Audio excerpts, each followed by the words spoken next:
Naksak ng labing isang beses ng mga magnanakaw ang isang buntis sa Antipolo. Naaresto naman sa follow-up operation ang isa sa mga suspect. Balita hatid ni Ian Cruz. Malahimala ang pagkakaligtas ng 36 anyos na si Elizabeth Anatu na nilooban at inundayan ng 11 saksak ng isa sa dalawang magnanakaw.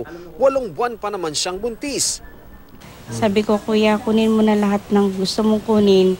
Huwag mo lang kami saktan ng mga anak ko.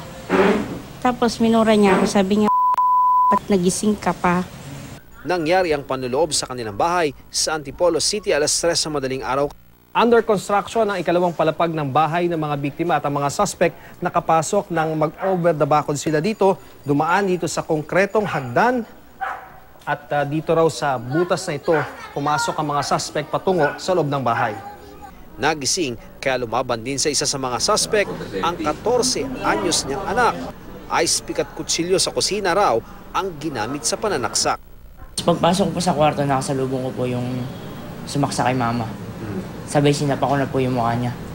Tapos tinanggal ko muna yung sombrero para po makilala ko. Nabawi naman ang laptop, camera at tablet na tatangin sana ng suspect na si Miguelito Gonzaga alias Boknoy na naaresto sa follow-up operation. Kalalaya lang niya nitong Nobyembre matapos makulong dahil din sa pagnanakaw. Humingi na lang ako kapatawaran. Nakatakas naman ang isa pa niyang kasama. Bukod pa ang posibleng 2 lookout daw na nasa labas. Tinimbre po sa akin ni Ibit. Tinimbre nino? Ibit po. Wala po akong nalaman doon. Sa ngayon ay inoobserbahan pa rin ng ginang at dinadala niyang sanggol sa ospital. Na-check naman yung baby. Wala naman po problema yung baby. Maganda naman po yung heartbeat ng baby. Bali ang may kakaso natin sa kanya, robbery with frustrated homicide.